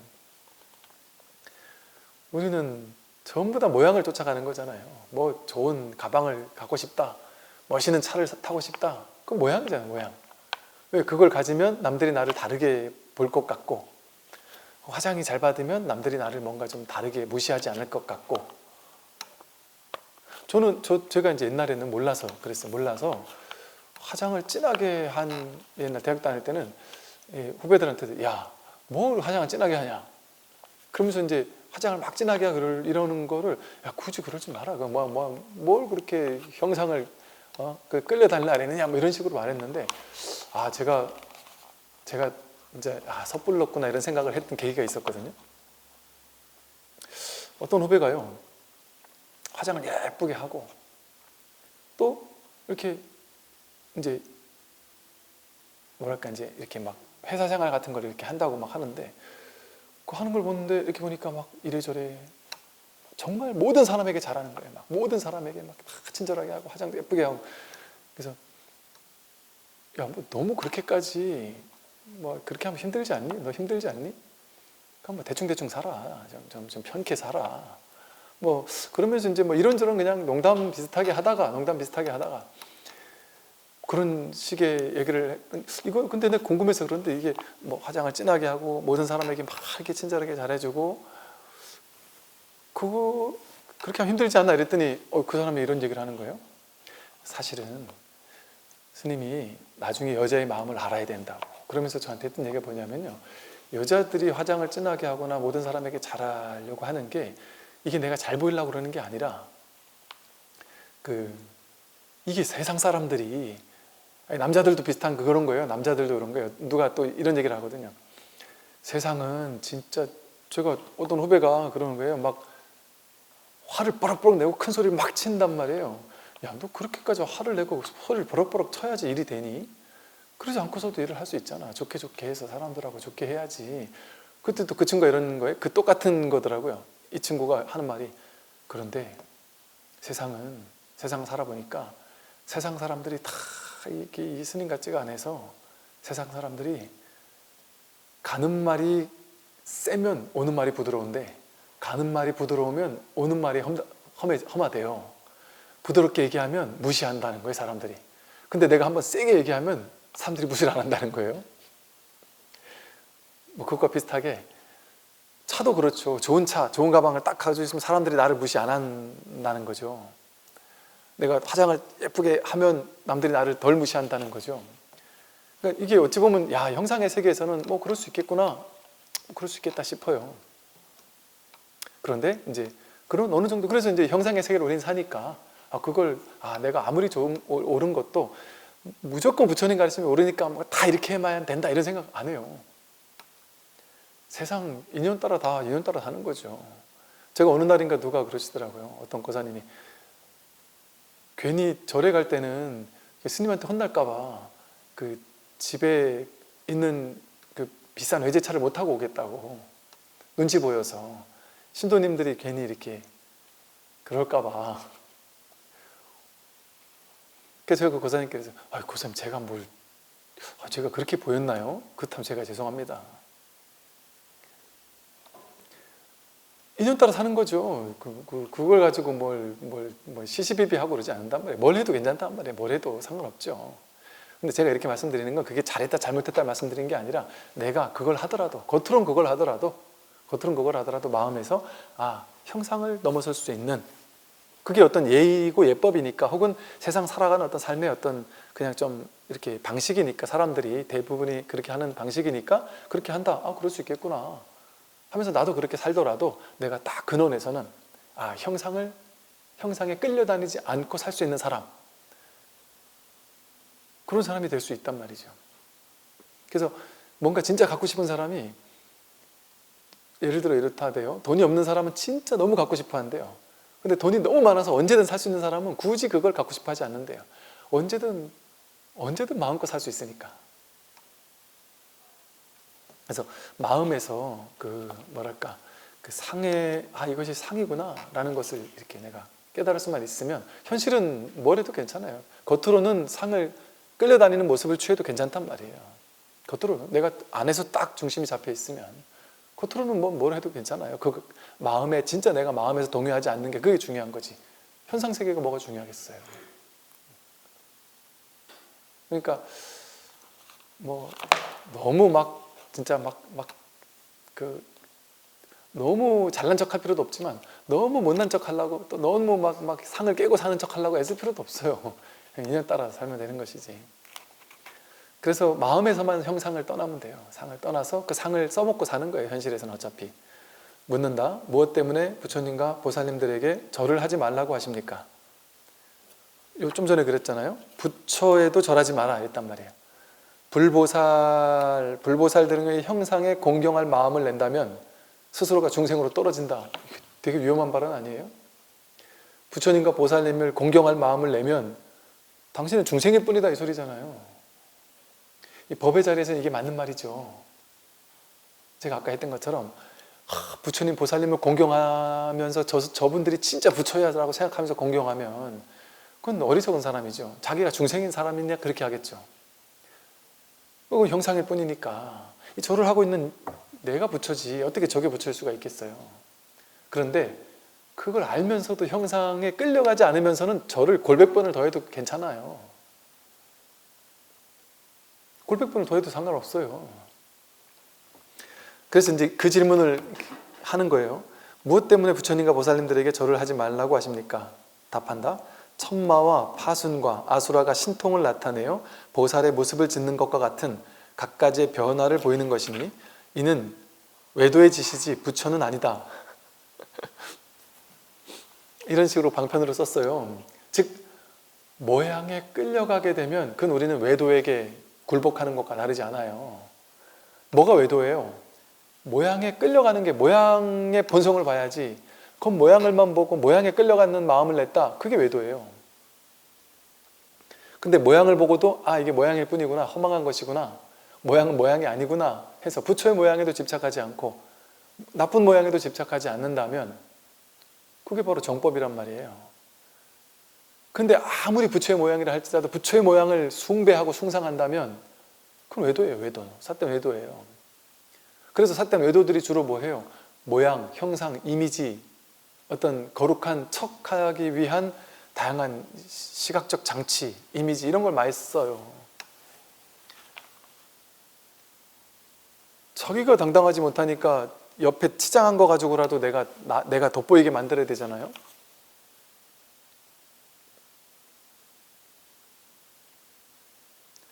저희 아버지하고 저 어릴 때 이제 옛날 삽질을 하고 노가다를 했으니까 그 삽질을 하고 노가다 할 때는 제일 더러운 옷을 입어야 되거든요. 왜냐면 어차피 이거 뭐라나 이거 공고리가 뭐라 하지? 공고리를 부산 사람은 공고리라니까 못 알아듣대요. 공고리가 뭐라 그러죠? 이거 표준말로 뭐라 그래요?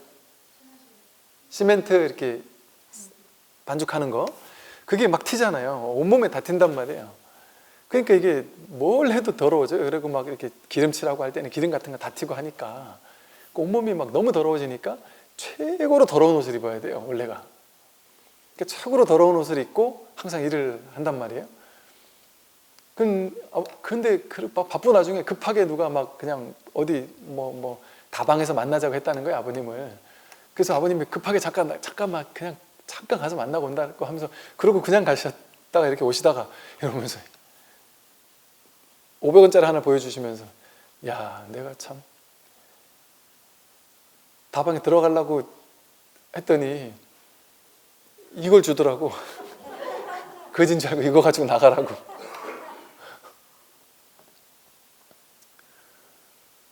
근데 그냥 괜히 제가 중2 때부터 절을 열심히 다녔어요. 중2 때 완전 절에 꽂혀가지고 정말 막 열심히 다녔어요. 그때 그냥 괜히 막 이제 그 어린 나이에 막 불교를 공부하고 막 부처님을 믿고 하니까 막 세상 무서울 게 없는 거예요. 막 그냥 너무 좋은 거예요. 그때는 제가 막 그냥 아버님하고 같이 이렇게 노가다 뛰면서 온몸에 더럽고 막 온몸에 다 이런데 이제 그 상황에서 경운기를 몰아서 막 시내를 다니고 한단 말이에요. 그러면 막 그 더러운 온몸에 완전 거지 같은 꼴을 하고 경운기를 타고 다 이렇게 갈 때 그 괜히 제가 제 스스로 막 멋있는 거예요. 막 분별은 이런 거예요. 어떨 때는 그렇게 막 거짓꼴로 하고 있는데 스스로 멋있는 줄 알고 막 산단 말이에요. 어떨 때는 막 양복으로 쫙 빼입고 막 멋있게 막 갈 때가 멋있는 줄 알기도 하고, 그죠? 한 생각 차이잖아, 한 생각 차이.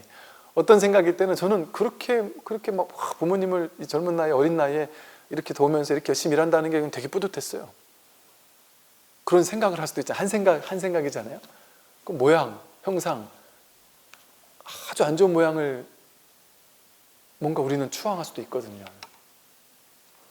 그러니까 모양에는 아무것도 없어요. 실제라는 게 없어요. 아무것도 없어요. 자기가 딱 명품인 사람은 자기가 딱 당당한 명품인 사람은 주변을 치장할 필요가 없죠. 그 집 꼴로 나가도 상관없죠. 누가 나를 막 대단하게 안 봐도 상관없죠. 관심 안 끌어도 상관없어요. 뭐 귀하게 여겨주 마음 안 가져도 상관없어요. 내 스스로 내가 존귀한데 뭐하러 남들에게 뭐 귀한 대접을 받아야 돼요? 식당에 가서 남들이 나한테 이렇게 대충 던져놔도 상관없어요. 그냥 먹으면 되는 건데 뭐 괜찮아요 괜찮아요 하고 말지. 근데 이게 자격지심 피해의식이 많은 사람은 툭툭 던지고 가면 화를 발끈 내시더란 말이죠. 세상 사람이 나한테 뭔 얘기를 하든 자기가 자존감이 딱 있는 사람은 거기에 크게 휘둘리지 않아요. 그래서 모양에 끌려가지 않는단 말이에요. 왜? 모양은 겉모습이잖아요. 생겨나고 사라지는 거잖아요. 그런데 모양이 아닌 이 진정한 자기는 모양을 넘어서서 완전한 청정함이거든요. 원래 부처거든요. 부처는 모양이 없는 걸 부처라고 하거든요. 그럼 이 자리에서 우리는 대평등이에요. 어떤 거에도 끌려갈 필요가 없는 자유로운 존재들이죠. 그래서 부처란 자기 마음이니 잘못 예배하지 마라. 자기 마음이 부처란 말이에요. 근데 누구한테 예배할 거냐 이 소리예요. 자기 마음이 부처인데 자기가 자기 마음을 가지고 절하는 이게 부처인데 저 형상에게 절하는 마음을 가지면 되겠느냐.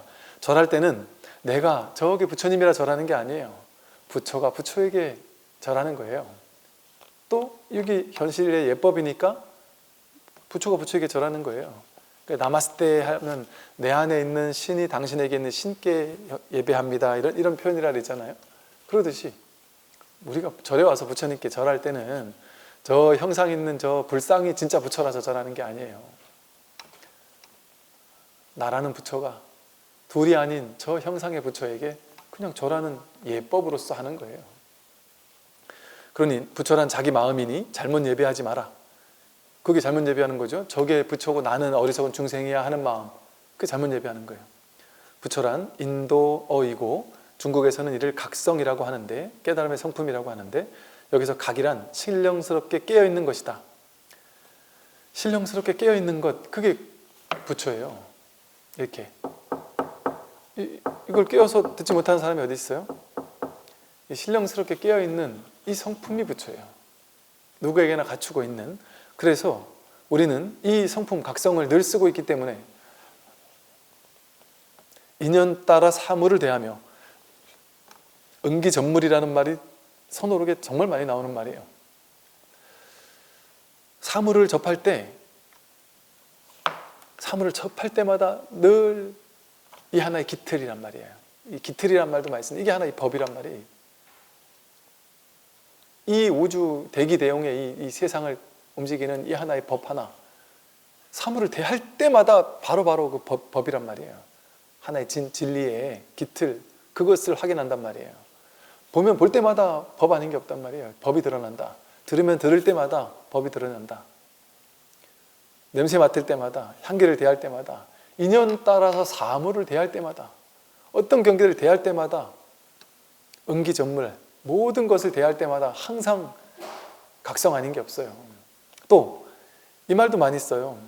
양미순목 이래가지고 눈썹을 치켜뜨거나 눈을 깜빡이는 것, 이 얘기 선호록에 정말 많이 나와요. 눈썹을 깜빡이거나 눈썹을 치켜뜨는 것, 눈썹을 이렇게 치켜뜨고 눈을 깜빡이는 것. 어떤 스승은 제자가 법이 뭡니까 물어보면 눈만 껌뻑껌뻑했단 말이에요. 눈을 깜빡이고 눈썹을 치켜뜨는 이게 법이란 말이에요. 법이 이렇게 한단 말이에요. 법이 이게 다 각성이 한단 말이에요. 각성이. 그래서 눈썹을 치켜뜨거나 눈을 깜빡이는 양미순목하는 이게 그대로 법이고, 당연히 손발을 움직이는 것, 그게 손발을 움직이는 것이 다 자기의 신령스럽게 깨어있는 본성이다. 눈썹 하나 움직이는 거, 인연 따라 사물을 대하는 거, 보고 듣고 냄새 맡고 맛보고 감촉을 느끼고 하는 거, 이게 다 법이 드러나는 거예요. 손발 움직이는 거, 이게 다 자기 신령스럽게 깨어있는 본성이에요. 본성. 이게 그대로 본성이에요. 성품은 곧 마음이고, 마음이 곧 부처이며, 부처가 곧 도이고, 도가 곧 선이다. 선이라는 한 글자는 범부가 헤아릴 수 없다. 그러니까 이 선, 법, 마음, 부처, 불성, 자성, 본래 면목, 일심, 한마음, 뭐 참나, 열반, 해탈, 성품, 마음, 부처, 도 다 같은 말이에요. 근데 이렇게 왜 말이 많을까요? 언어가 이거를 가리키는 표현이 많을까요? 하나만 얘기하면 되는데 얘는 컵 하나밖에 없잖아요. 이렇게 명확하게 모양이 있는 것은 하나면 돼요. 이름 하나면 충분해요. 그런데 모양이 있는 게 아니란 말이에요. 이 법은 알 수 있는 게 아니고 내가 잡을 수 있는 게 아니고, 그러니까 어떤 이름으로 이것을 구속할 수 없어요. 이름이 이거를 드러낼 수 없어요. 어떤 이름으로 해도 이건 아니에요. 그러니까 이렇게 얘기했다가 이렇게 얘기했다가 거기 머물만 하면 그 얘기를 뺏는단 말이에요. 참나 이랬다 그 참나에 집착할 것 같으면 참나 아니야 이렇게 뺏는단 말이에요. 불성했다가 불성에 집착할 것 같으면 불성 뺏는단 말이에요. 그거 아니야 이런단 말이에요. 그 또 다른 말을 써요. 자성했다가 또 뺏고 본래 면목했다가 뺏고 다 빼앗는단 말이에요. 그러다 보니까 이 자리를 가리키는 무수히 많은 불교의 다양한 용어들이 있는 거죠. 본성을 보는 것이 선이다. 본성을 보는 게 선이에요. 했으니 본성을 보지 못하면 선이 아니다. 설사 많은 경론을 설한다고 해도 본성을 보지 못하면 다만 범부일 뿐 불법은 아니다. 아무리 많은 경론을 자기식대로 머리에 지식을 가지고 불교적 지식을 가지고 설법을 한다고 해도 본성을 보지 못했다면 그는 다만 범부일 뿐 진정한 불법인 것은 아니죠. 당연히. 그래서 옛날부터 선사와 법사 뭐 이런 얘기 많이 하죠. 옛날 그 법사, 선사 스님들에게, 조사 스님들에게 무수히 많은 그 법사들이 법을 설하던 강설했던 좌주 뭐 이런 사람들이 찾아와서 선사 스님들에게 자꾸 물어요. 물을 때마다 항상 한결같이 하는 질문이 이거예요. 스님, 저는 경전이라면 어지간히 강의 다 해서 팔만대장경에 어지간한 걸 다 뚫고 있고 논서 어지간한 거 내가 다 알고 있습니다. 그런데 요즘에 선에서 말하는 이 마음이라는 것, 법이라는 것은 도저히 모르겠습니다. 이래요. 그 대단한 일이죠. 그 당시 한절에 스님들이 막 1000명, 2000명씩 있었으니까 그분들을 가르치는 강사 스님들이 얼마나 공부를 많이 해야 됐겠어요. 그리고 그분들이 다들 평생 스님들은 공부밖에 안 하잖아요. 그러니까 평생 공부밖에 안 하는 스님 중에도 제일 공부 많이 한 스님을 강사로 뽑을 거 아니에요? 그럼 경쟁률이 얼마나 세겠어요? 그러면 강사쯤 되면 얼마나 많은 팔만대장경을 경전을 다 샅샅이 공부했겠어요. 그때는 요즘처럼 뭐 논문 있는 것도 아니고 하니까 경전만 파면 되니까 안 본 경전이 없을 거 아니겠어요? 안 본 경전이 없는 사람을 법사라고 한단 말이에요. 좌주 이런단 말이에요. 강사. 근데 그 스님들이 한결같이 임재, 백장, 황벽, 조주, 마조에게 찾아와서 똑같이 물어요. 스님, 제가 지난 20년, 30년간 오랜 세월 경전을 강의했습니다. 수많은 스님들이 제 밑에서 경전을 공부했습니다. 그런데 제가 경전의 내용은 대충 알겠는데 마음은 모르겠습니다. 성품은 모르겠습니다. 이런단 말이에요. 당연하죠. 경전을 환히 알아가지고 경전을 판만대장경을 줄줄줄 강의를 할 수 있다고 해도 이 법을 깨닫는 거냐, 이 성품을 확인했냐 못했냐는 다른 일이란 말이에요. 그러니까 다 똑같은 공부인이 아니란 말이죠. 그래서 설사 많은 경론을 설한다고 해도 본성을 보지 못하면 여전히 다만 범부일 뿐이에요. 그래서 여기서는 불법은 아니다 이렇게 얘기를 하잖아요. 그러니까 진짜 불법의 핵심은 아니다 이 소리죠. 변종을 울릴 뿐이다 이 소리겠죠. 그게 잘못됐다는 건 아니지만 그렇게라도 공부를 하다 보면 더 간절해지니까 이 공부에 더 빨리 오겠죠. 지극한 도는 깊고 그윽하여 말로는 깨달을 수 없는데 어찌 경전으로 미칠 수 있겠는가. 이 도는 말로 설할 수 없어요. 말로 표현할 수 없고, 저는 지금 불가능한 얘기를 하고 있는 거예요. 불가능한 것을 하고 있는 거예요. 그러니까 제가 늘 하는 말이, 제가 말을 하고 설법을 하지만 부처님께서 해도 한 바가 없다고 하셨듯이 평생을 법문을 설하셨지만 한 법도 설한 바가 없다고 말씀하셨듯이 저는 이야기를 하지만 얘기한 게 없는 거예요. 제가 한 말 가운데 여러분들이 애지중지해서 다 귀담아 이렇게 다 감싸 안고 부둥켜 안고 있을 만한 건 하나도 없어요. 하나도 없어요. 그러니까 싹 뺏어가야 돼요. 그러니까 밑줄 긋지 말고 바다 적지 말고 필기하지 말고 그냥 들으세요라고 하는 이유가 받아 적고 밑줄 친다는 거는 그게 중요하다는 거 아니에요. 여기서 중요하지 않은 게 어디 있어요. 분별하는 거거든. 분별하면서 공부하는 거란 말이에요. 뭐 하나를 밑줄 쫙 긋고는 이건 내 평생에 뭔가 정말 갑오처럼 중요한 내 명언처럼 새겨야지, 그렇게 공부하면 안 돼요. 그런 딱 쥐고 있는 공부가 있으면 안 돼요. 아무리 기가 막힌 말이라도 그때 내가 깨닫고 내려놔야지.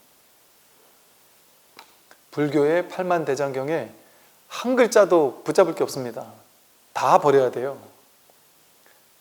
다 버리게 되고, 달을 봄과 동시에 손가락은 볼 필요가 없어요. 이렇게 해서 저 달을 봤으면 끝났지, 손가락이 왜 본 필요가 있어요? 달을 본 사람에게 손가락이 필요가 있겠습니까? 저절로 달을 보면 손가락은 안 보는 거예요. 달을 본 사람이 다시 달을 안 쳐다보고 손가락을 볼 필요가 뭐가 있어요? 달 보는 게 목적인데. 팔만대장경이 달을 가리키는 손가락이에요. 온갖 스님들이 말씀하신 무수히 많은 법문들이 달을 가리키는 손가락이에요. 모르긴 해도 제가 20년 전에도 맨날 똑같은 얘기 반복하고 살았고, 그때는 막 요즘처럼 유튜브 같은 이런 게 없어서 공개는 안 했지만 10년 전에도 맨날 똑같은 얘기하고 살았고, 지금 20년째 이러고 사는 거거든요. 제가 나중에 10년 후, 20년 후, 30년 후가 돼서 할아버지가 된다면, 노승이 된다면 그때도 맨날 하던 얘기 똑같이 하지 않겠어요? 제가 가끔 10년 전, 20년 전에 옛날에 했던 그 법회 교환들 모아놓은 폴더가 있어서 그거 한 번씩 들여다보면은 되게 신기해요. 한편으로는. 야, 얘는 참 그때도 이러고 살았구나. 그때도 맨날 이 얘기하고 살았구나. 그게 방편이 조금씩 달라질 뿐이지, 이렇게도 설명하다 저렇게도 설명할 뿐이지. 그래서 여러분들은 이렇게 들을 때는 못 알아듣다가 새롭게 이렇게도 한번 얘기해 볼까? 저렇게도 얘기할 수 있겠는데? 저렇게도 얘기할 수 있겠는데 하는 측면으로 다양한 얘기를 조금씩 바꿔가면서 한단 말이에요. 그런데 비슷한 얘기를 이렇게 했을 때 못 깨달았는데 저렇게 설명을 했는데 자기하고 탁 들어맞는 때가 있을 수 있단 말이에요. 그러니까 무수히 많은 사람들이 불특정 다수가 들으니까 그 사람이 어떤 상황에서 여기에 딱 개합할지 알 수가 없는 거예요. 그러니까 그냥 비슷한 얘기 같지만 새롭게 그냥 들을 뿐인 거예요. 그냥. 그래서 이 공부는 말로 할 수 있는 공부가 아니고, 말로 깨달을 수 있는 것이 아니다. 하다못해 경전으로도 미칠 수가 없어요, 이거는. 그러나 본성을 보는 것은 한 글자도 모르는 무식한 이도 가능하다. 이 본성을 보는 것은 한 글자도 모르는 무식한 이도 가능하다고 했잖아요. 조금 한 발 나아가면 불교를 전혀 모르는 사람은 더 가능해요, 사실은. 내가 생각으로 쥔 게 없으니까. 그래서 불교가 뭔지 1도 모르는 사람들 있잖아요. 그 사람이 갑자기 그냥 법문 듣다가 불교가 이런 거야?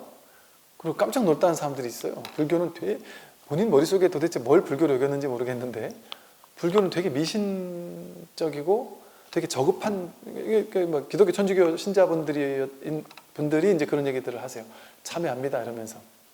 저는 불교는 너무 저급한 그냥 무당들 같은 이런 종교 정도인 줄 알았다는 거예요, 여태까지 평생. 그래서 이 교회 성당은 되게 고급 종교인데, 서양에서 온 아주 고급 종교인데 불교는 너무 유치한 저급 종교라고 생각하면서 불교를 믿는 막 이렇게 기도하는 사람들 보면 아주 불쌍하고, 저들이 죽으면 지옥 갈 텐데 싶고, 저 어리석은 사람들 싶고, 구제도 안 될 사람들 이렇게만 생각했단 말이에요, 얘기를 하는 거예요. 그런데 본문을 듣다 보니까 깜짝 놀라면서, 뭐지? 불교가 왜 저런 거지? 그냥 뭐 기도나 하라래고 뭐 부처님이 다 들어준다래고 이런 얘기는 하는 게 아니었네. 그러면서 막 너무 놀랍죠. 너무 놀랍다고 하면서 내가 지금까지 들어보지 못하던 얘기죠. 들어보지 못하던 얘기예요. 이게 제가 이제 우리가 기독교 천주교가 하나님의 진정한 가르침을 왜곡해서 해석한 게 많단 말이에요. 안 그런 해석하는 목사님, 신부님도 계시지만 신과 인간은 둘로 나눈단 말이에요. 인간과 신을 둘로 나누고 인간과 자연을 둘로 나눠서 이분법으로 나눠가지고 내가 하나님을 어떻게든 믿고 따라야 되는, 이렇게 둘로 나눠가지고 신앙하는 방식을 그동안은 취해 왔었단 말이죠. 그런 방식으로 공부하던 사람들은 뭘 보든 둘로 나눠요. 선과 악을 둘로 나눠서 선을 택하는 게 옳다고 느껴요. 둘로 나눠야 되니까. 그러면 선을 택해야 되고 악은 버려져야 되는 거거든요.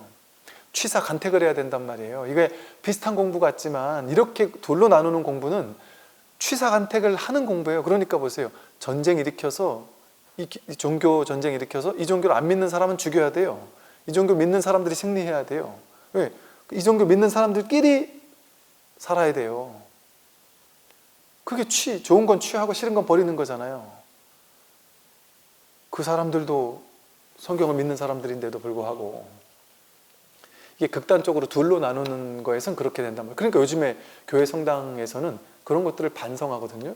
그는 하나님의 진정한 뜻을 몰랐기 때문이다.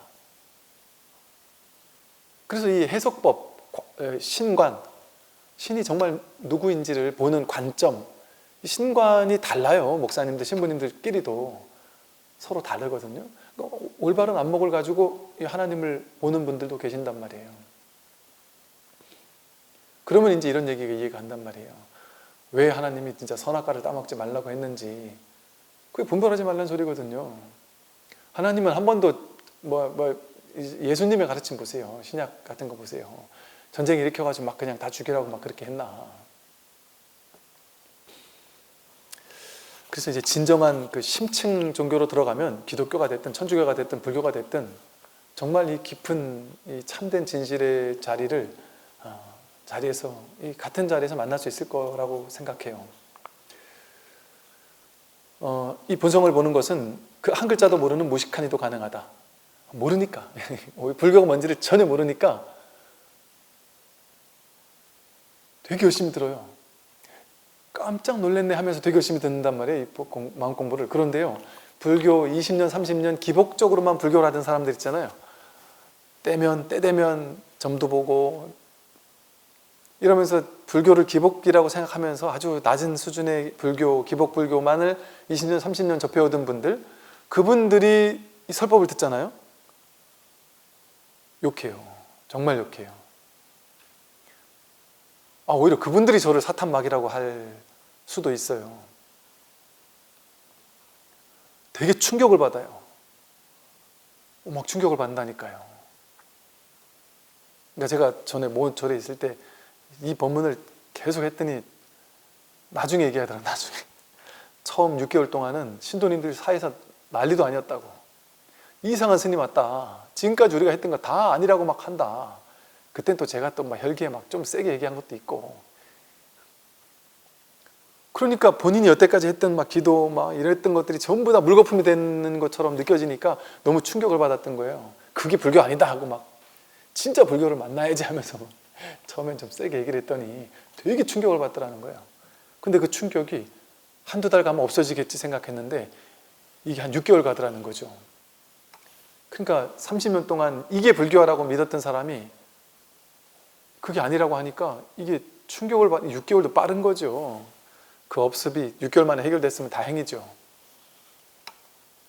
이게 탁 돌아서서 이 공부 정말 열심히 하게 되더라 하는 게 한 1년 넘어야지 그렇게 돌아와서 공부를 하더라는 거죠. 그러니 그런 고정관념 있는 분들은 이 달마 혈맹론의 얘기가 머리에 안 들어와요. 제가 제 얘기라고 하면은 제가 이상한 외도라고 느껴질 수 있잖아요. 근데 저보다 이 달마 스님 말이 더 충격적이지 않아요? 더 충격적이죠? 부처님께 예배하는 것은 외도의 짓이라 그러잖아요.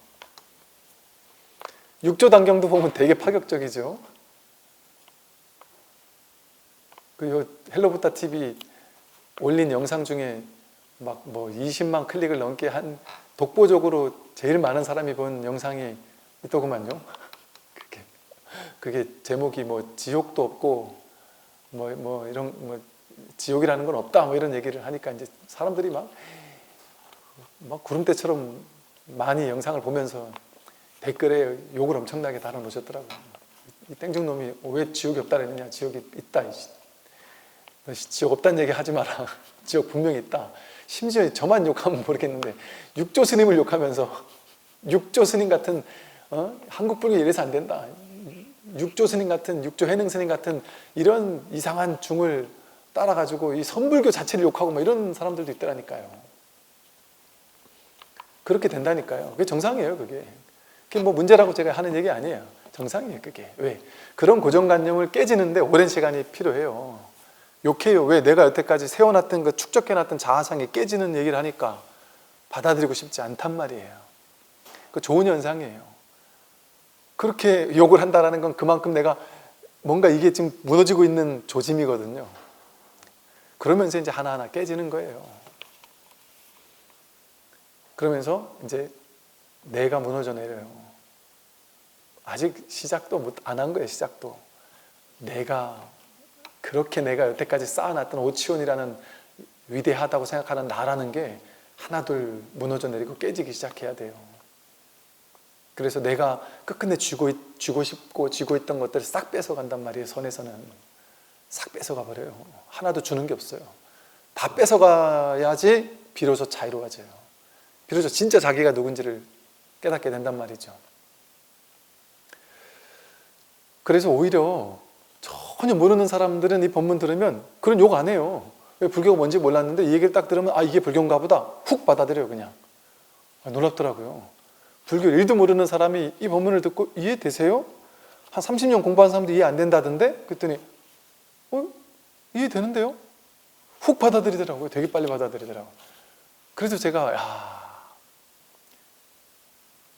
진짜 몰라도 상관없구나. 그냥 어설프게 불교 아는 것보다는 차라리 모르는 사람이 날 수가 있겠다. 그 생각도 든다니까요. 여기서도 그러잖아요. 본성을 보는 것은 경전 공부하는 거는 모르는 사람은 택도 없어요. 못해요. 경전 학문적으로 공부하는 건요. 여러분 몇십 년 공부해야지만 잘할 수 있어요. 그 이해돼요. 아이고 금강경, 화엄경 같은 거 어떻게 이해하겠어요? 모르는 사람이. 이해 못합니다. 지식이 없으면 이해 못해요. 그런데 경전이 가리키는 낙처를 그냥 본인이 깨닫는 거, 본성을 보는 거, 그거는 무식한 이도 가능해요. 그렇게 옛날에 무식한 사람이 깨닫는 얘기는 많잖아요. 부처님 당시도 누구예요? 닦다가 청소질하다가 천하의 바보가 청소질하다가 깨달았단 말이에요. 그런 식으로 바보 같은 무식한 사람들이 깨닫는 얘기는 너무 많아요. 어떤 큰 스님께서 원문을 설하셨는데 즉심시불이다 이렇게 한문으로 유식하게 즉심시불이다. 곧장 그 마음이 바로 부처다. 맨날 즉심시불이다 즉심시불이다 하니까 그 동네 공부도 하나도 안 했던 할아버지가 맨날 와서 법문 듣다가 가는데 즉심시불 이런 한문 한자 이런 걸 모르는 거예요. 그러니까 뒤에서 이렇게 귀도 먹먹한데 스님이 맨날 즉심시불이라 그러니까 그 할아버지가 잘못 들은 거예요. 야 내가 절에 가니까 이 스님이 집신이 부처라랜다. 아 집신이 부처구나. 맨날 신고 다니는 집신. 이 집신이 부처구나. 집신이 부처구나. 왜 집신이 부처일까?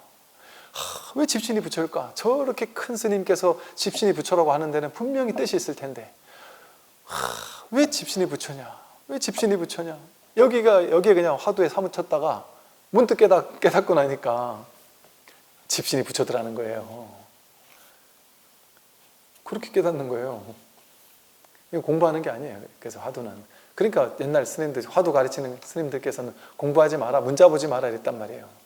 차라리 문자 안 보는 게 낫다 이렇게 얘기하는 분도 계신단 말이죠. 그래서 막 문자 보는 것보다 이 자기 성품 확인하기 전까지는 그냥 법문만 듣는 게 좋아요.